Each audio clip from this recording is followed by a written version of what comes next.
Okay, 2007 Accord 4-door EX.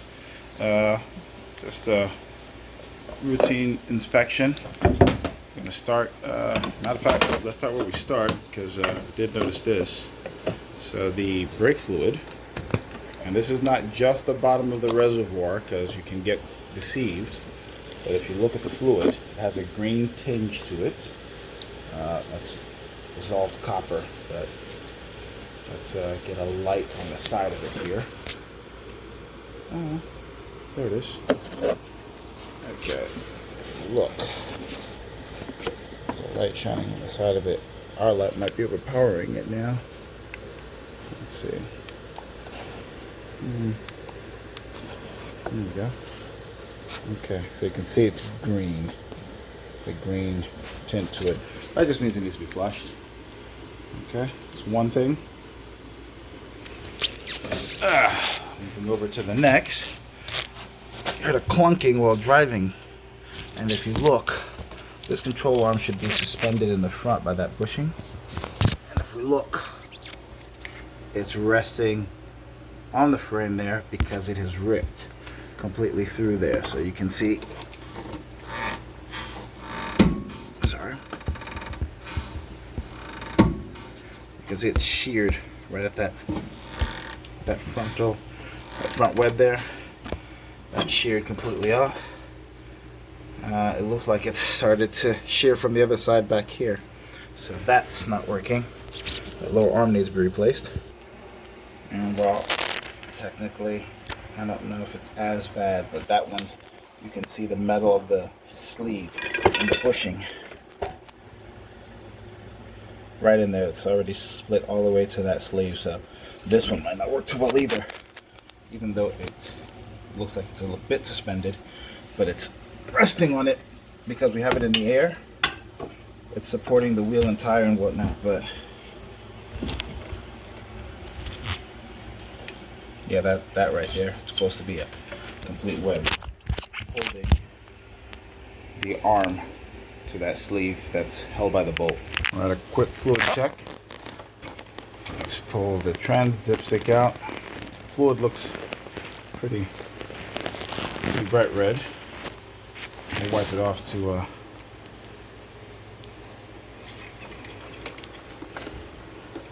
get a depth check here. Yeah, so its color's pretty bright red. The level's fine too. You can see it reaches the top dot there. That's good. Oil level check. The dipstick.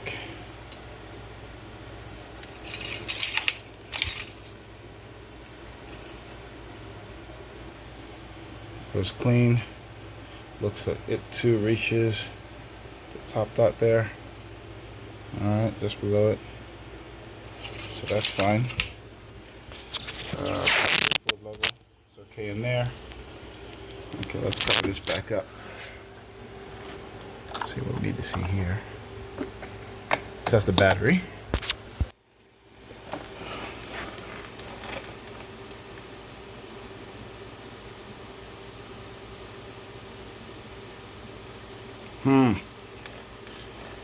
That's getting ready to go out.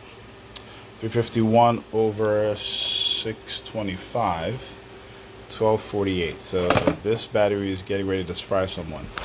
I do believe this car didn't come with 625 rated batteries. I think it's either 500. There's some 410s this size, but I think 500 goes in here. 351 over 500. Let's try that because of all the things that could leave you high and dry. You don't want it to be something as easy to avoid as a battery.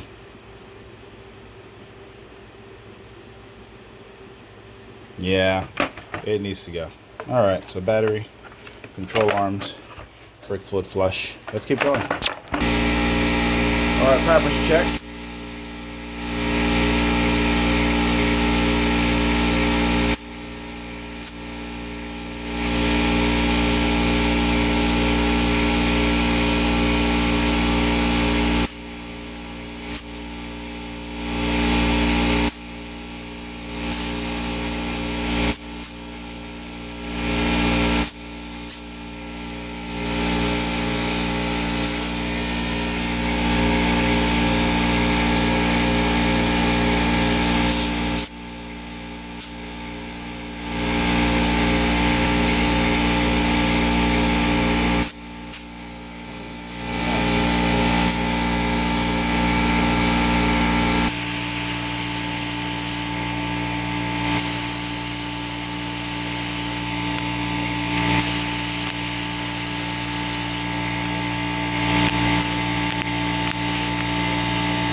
Alright, let's take a peek, see if we can see.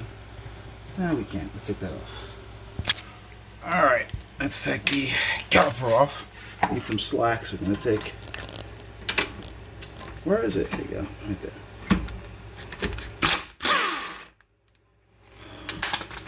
Bolts to the brake line, brake hose.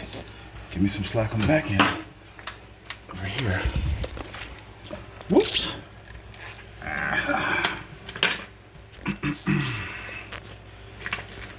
And back out a little bit. Okay.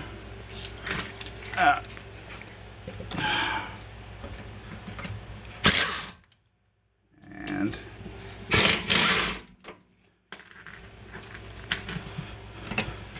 get those out the way. Just wiggle off. A little persuasion there. Come on. That's why we have to loosen this hose. That bracket holds us up. There you go. Come on. There you go. All right.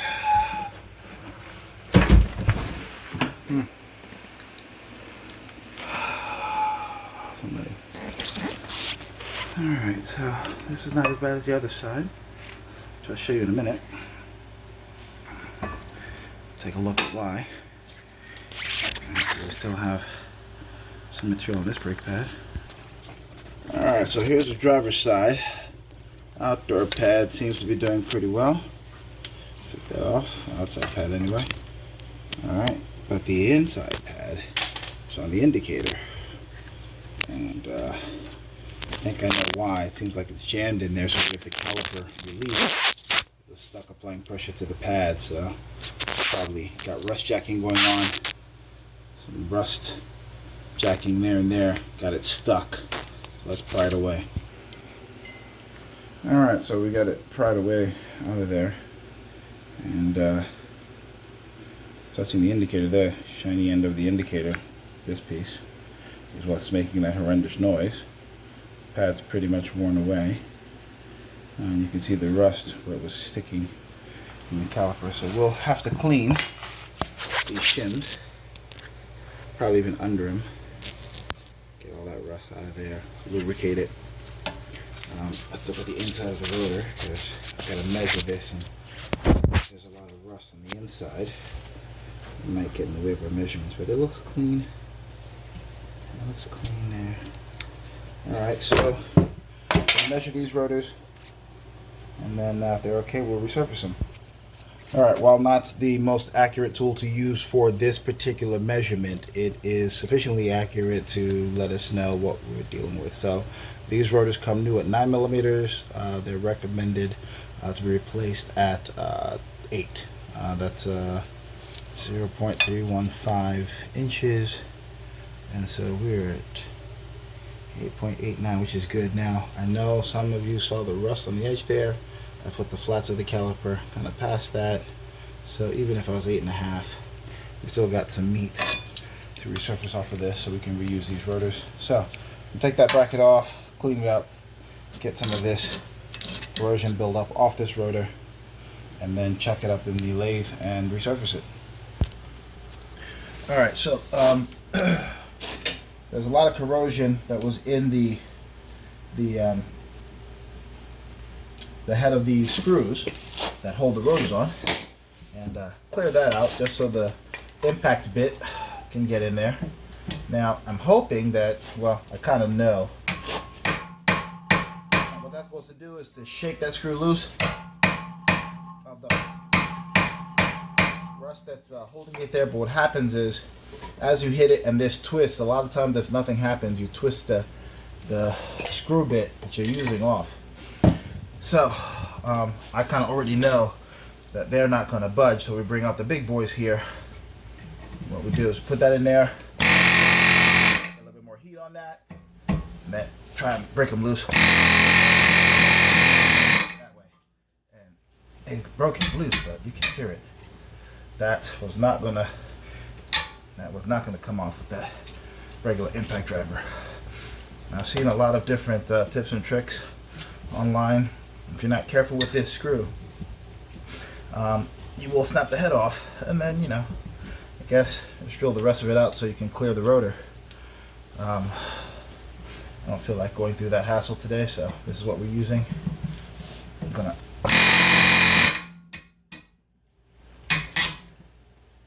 those shouldn't, it's just rusty, but they should normally just come out with a couple of smacks of the tension of the screw tightened up is what should be holding it. So a couple of whacks, even if it's heat cycled in there and gotten tighter, a couple of whacks with a impact driver should have brought that loose. So now I gotta take that bracket off, and then there's corrosion around the hub here, which I should clear off, because that's going to prevent that from coming off the hub. So let's get in there. Whoop.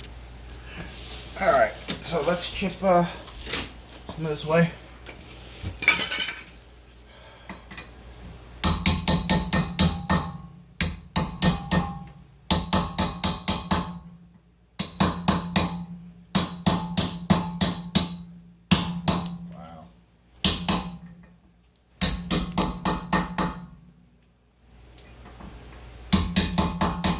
Wonder, and there's his wheels off. Come on.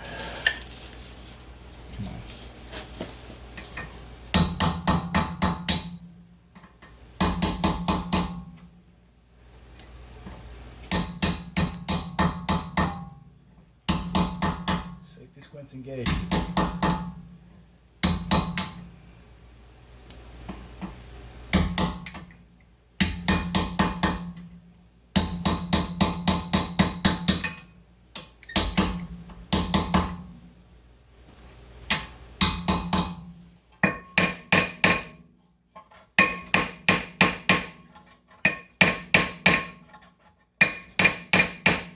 Alright, she doesn't want to come off. I could keep tapping, but... So, these rotors are equipped, I don't know if it's the right word, but to facilitate getting them off, if they're frozen on there like this, you can jack them off with, pause. You can use these to push them off. Two 12mm head 8x125 bolts. I believe that's what the screw thread pitch is. All I'm gonna do is wind them in evenly. All right, here we go.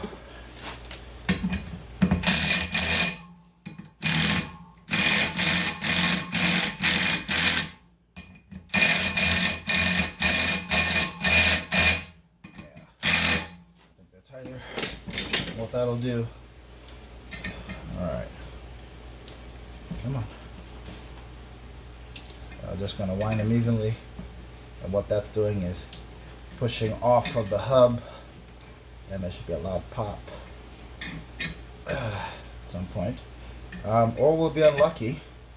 And it's on so tight that it will strip the threads out of the rotor.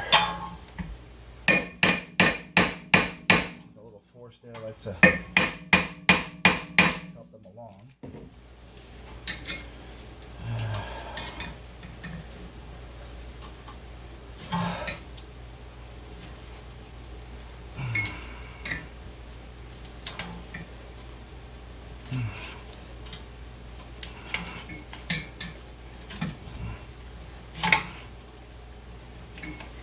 Try a couple more taps here.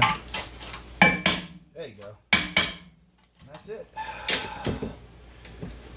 Alright, so she's loose, whether she's off. Yeah, that wasn't. That's dead. Alright. Wind these off out of here. And I'm afraid this other side is just going to be just as non-compliant. Yeah. Alright. Another tip and trick.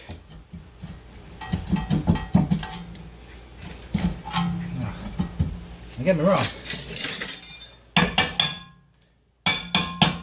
Flat rate would have you beating this off all day. And it could work, but I think this is a lot gentler on the bearing. Here we go. Alright, not a lot of corrosion really, but the painted surface doesn't seem too flush, so a lot light skimming.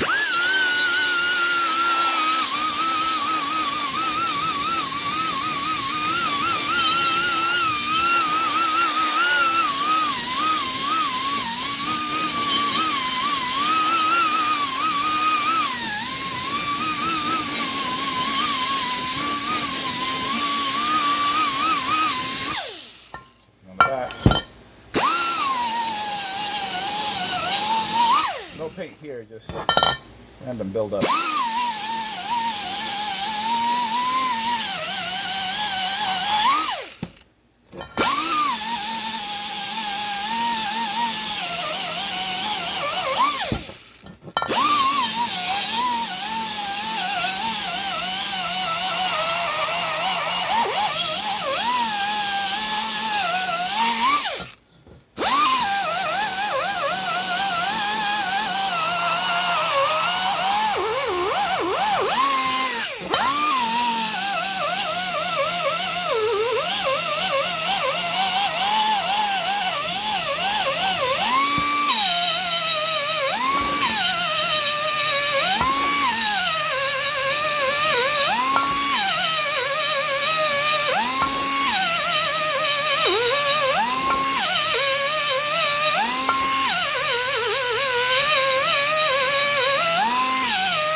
Alright, that in particular, I like to clean up to make sure it seats on the centering cone right.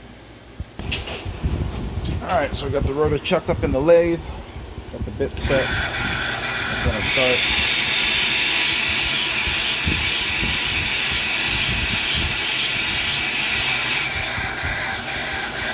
Come on. Right down there. Feed it in a little. Lock that in place. Feed this one in a little. Lock that one in place. And let it start to do its thing.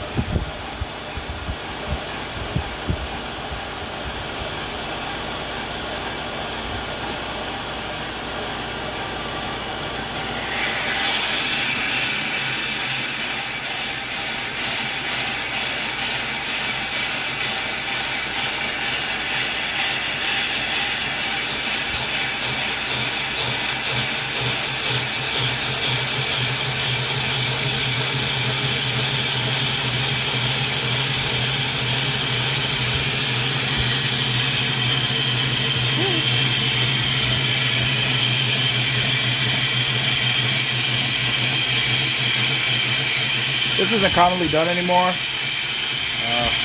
Folks just typically replace these rotors instead of resurfacing them.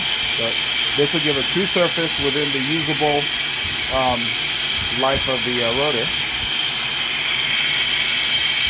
Alright, we'll leave this for a few minutes, let it finish, and come back.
After that's done, a brief pass to the buzz wheel.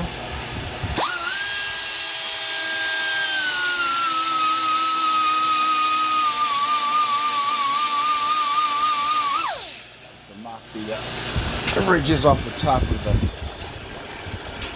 the late bit pass.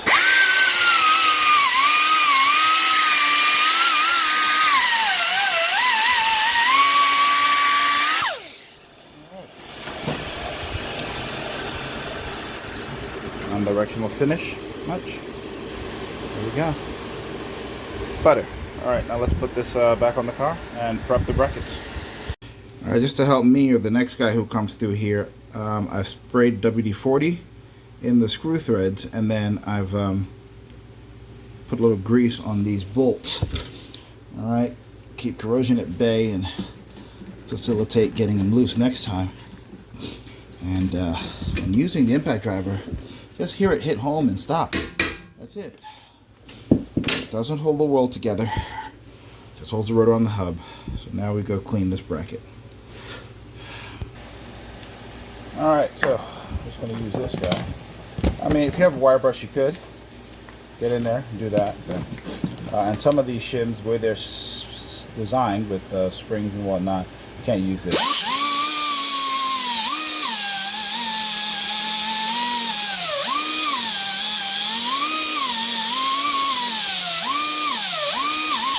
You also probably want to look under and get under there.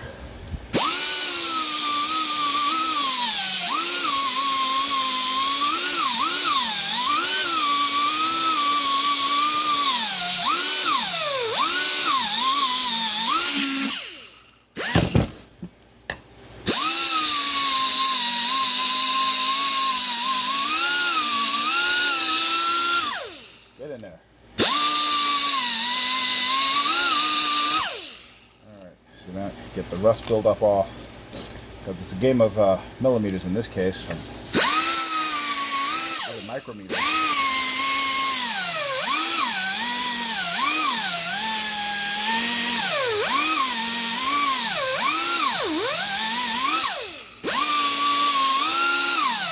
So the rust will build up and apply pressure, upward pressure, I guess, to both, you know, depending on orientation, but upward pressure on the pads, and that's how they get jammed in there.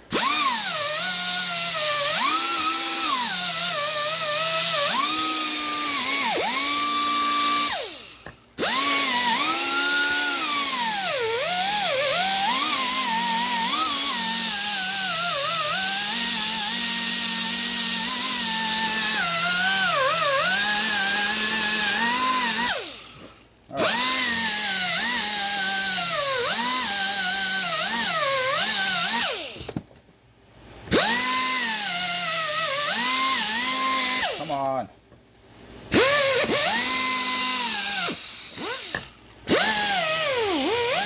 Come on, get in there.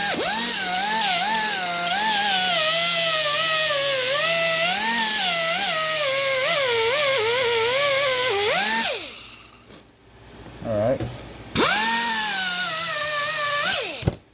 Cool. Put these back in. It's not rocket surgery. It's not, but it doesn't want to sit all the way back down anymore. Alright. 1, 2, buckle my shoe. Put these back in. Alright. Huh. I wonder. Let's do something here.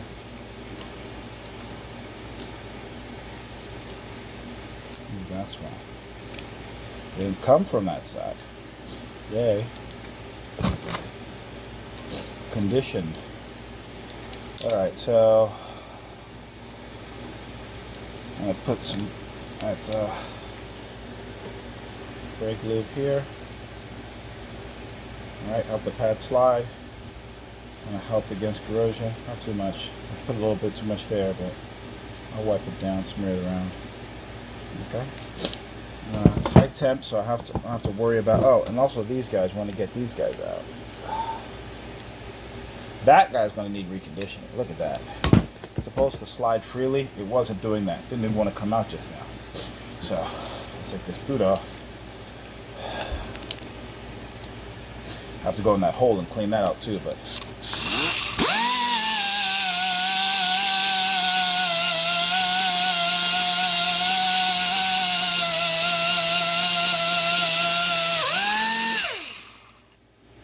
see?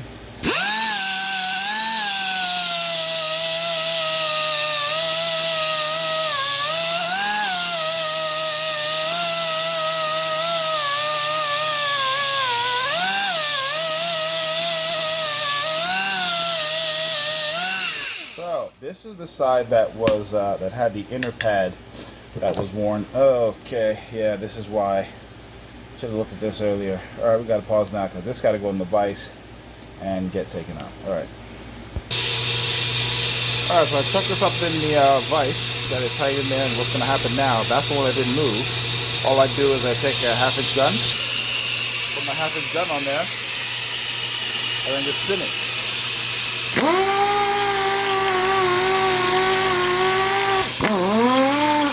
Could have been that bad. Actually, it was, but we can fix that, just like the other one. All right, so now we got some PB blaster. It's going to go in there and help treat the rust for us a little bit. Let that soak. I'm going to chase the hole with this wire brush. Go in there and scrub. I'm going to give the PB blaster some time to work. In the interim, the other rotor has been resurfaced. And I'm going to put that on the other side. Same thing with its screws. Get the bracket for this side from down there. Give it the same treatment we gave this one. And then get the pads ready.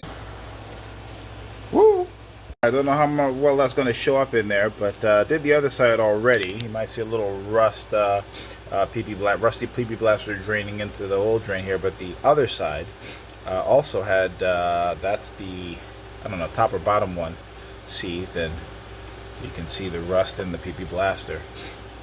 Just for shits and giggles, PB blaster does have a little bit of a yellow tint to it, but this is what PB blaster looks like when it's sprayed. So comparing what's running there to what's running there, you can see it did dissolve some of the rust. So all right, so I've cleaned up the board with the wire brush, cleaned off the pin like the other one, lubed both of them up, lubed the shims, let's clean those off too. So let's go put this back on the right rear wheel. All right, I've shown this before. Put some lube on the back of the pad, install the shim. This is the outer pad, so no indicator, and because of that the caliper goes on the top here and bottom there, right? I'm going to lube those places, okay, and then lube around the tabs here at the end where it rides in the caliper on those shims, okay? Protect it from corrosion in the future. All right, do that to all four. Okay, let's go slide them in each side's caliper bracket. Now, interestingly enough, because of their position and the way the rotor turns, orienting this one, which is an inner pad, will go on the left, the right inner.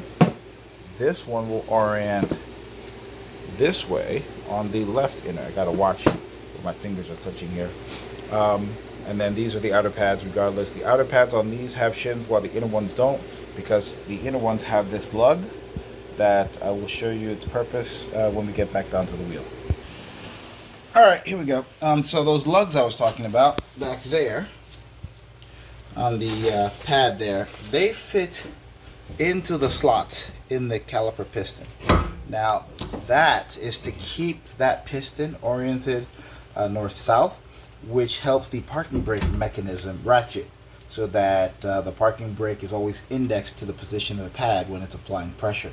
So as the pads wear and they go in, right, and the piston comes out, there's a screw thread ratcheting mechanism in the caliper that ratchets and locks at the new position so that when you pull the e-brake it starts there instead of starting all the way back, so that you pull just a minimum amount of clicks on the e-brake when you're trying to apply it.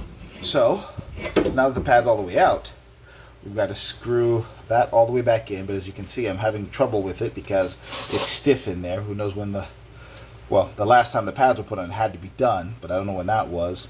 And these things are notorious for seizing and being stiff. So I've only managed to get it to turn that far. Hopefully as I turn it more, it loosens up. Oops, I'm sideways now. But yeah, that's what we're doing. And we got to do it from both sides. All right, so it's going to be a struggle, but let's keep going. All right. We wound it all the way back in. Now here's the critical part. So after struggling and struggling, if you look at it, the orientation is kind of like a 12 o'clock, you know, like a northeast, west, south type of thing. That's critical because the horizontal slot now is what's going to slide over that little pin, the nub. And if it doesn't line up, what ends up happening is you have that nub being pushed by one of these raised pads, and the bottom part of the pad is not. So if you look at the bottom pad of the pad, right, there is no stud down there. It's only at the top. So if you got something pushing at this side and nothing there, then the pad is being pushed every time you hit the brakes only at the top, and then this side of the pad wears down faster than the back of it back there. It happens all the time. See it regularly. All right, so again, doing a brake job is easy. It's always easy. Put pads on it. It's not hard until it's not done right. All right, let's go to the other side. All right, so here's a little bit of an interesting conundrum. The boot here is stuck to the piston a little bit. Happens. But if you start turning the piston, which is fighting me again, and you don't pay attention, that boot will twist with it and follow and pull out of the caliper body. And then the seal technically will be, you know, you can't put that back unless the piston comes out. So taking precautions now saves a lot of headache later. I just noticed it, and I'll show you what I noticed. All right, look at how little I've turned it, and look how it's already lifting up away from the caliper body down there. See how it's twisting? So how do we fix that? I'll show you right now. All right, a little bit of a spritz of some lubricant. I have WD-40 on hand. I usually like to use silicone spray here. I don't have any on hand. And then I use a pocket screwdriver to go in between the boot and the piston, get it unstuck without damaging it. All right, I need two hands for this, but I want you to see what's going on. Just gingerly go in between there and there, and you can see a lot of corrosion and whatnot. Probably need some more lube in here, but I'm gonna wind it back so there's no stress on it at the caliper body there, and then lube it up and then turn it and show you the result. All right, so got in there with the screwdriver, lubed up the edge of the piston to where the seal didn't stick anymore. Now the other side didn't stick. It was stiff just like this one, but the seal didn't stick to the piston, and so now I've lined it up in the orientation to where it just slide on that nub. Where is it? Yeah, back there. Okay, straight on. No problemo. Where are you? Okay, slide that guy on. So here's something I need to do. Need to put the 212s in, top and bottom, and then also to reattach the one that holds the brake line to the bracket. So let me hurry up and get this done, and then go for a road test. All right, so let's go for a beauty shot, or if we can get some light. Not enough light battery for the power. That sucks. All right, here we go. Right, newly resurfaced rotors, brand new pads, lubricated caliper, slide pins. Everything's nice and snug and tight again. All right, let's put the wheels back on. All right, pop the wheel back off of this thing real fast, because while I made a mental note to do something, it just occurred to me that I had not measured the after resurfacing thickness of the rotors for the eagle-eyed amongst you who may have noticed that I hadn't done that. So let's get some illumination on the subject. I've got my handy calipers in my hand, but get some light. And here we go. So I think we had 8.89 before, something like that. Even at 8.5, that was good. Let's turn this on. No, it won't turn on. Let's go. Wow. Come on. Oh, great. Oops. Against all odds, here we go. Come on, let's see it. What's that? Come on. It's my sweet? Okay, I'm good. Because the battery is just dying on me. Jesus. Alright. Let's take our first shake, shall we? Always remember, when you've done brake work, it's always a good idea. I forget sometimes. It got very expensive recently for a colleague. Pump the brakes before you put it in gear. Just make sure that the pistons extend fully and touch the pads. Now, I don't know if you guys can hear that. That clunking. That's that control arm we talked about earlier. Alright, let's go for a road test. Alright, here we go. Now, we have the classic rear indicator squeal on reverse. I'm just going to get the first brake in, and I'm going to back up using the brake. Well, I'm going to back up and brake, and you can hear it or not hear it. Yeah, so I don't expect to hear new pads, right? Let's just let them in.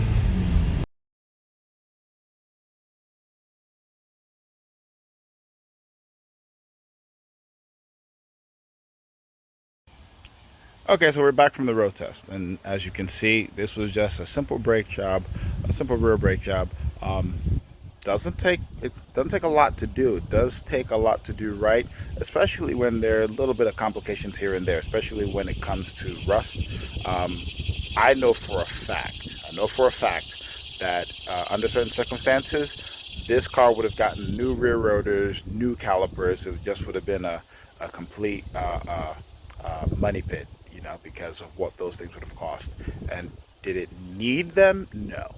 All it took was a little bit of know-how, a little bit of finesse, and is all of that servicing by the book? Absolutely. So there's a difference between a brake job and a brake job, and you guys have seen why some brake jobs cost more than others. All right, well, thanks for watching. Thanks for hanging out. Hopefully you learned something. Hopefully it's been educational. On to the next one.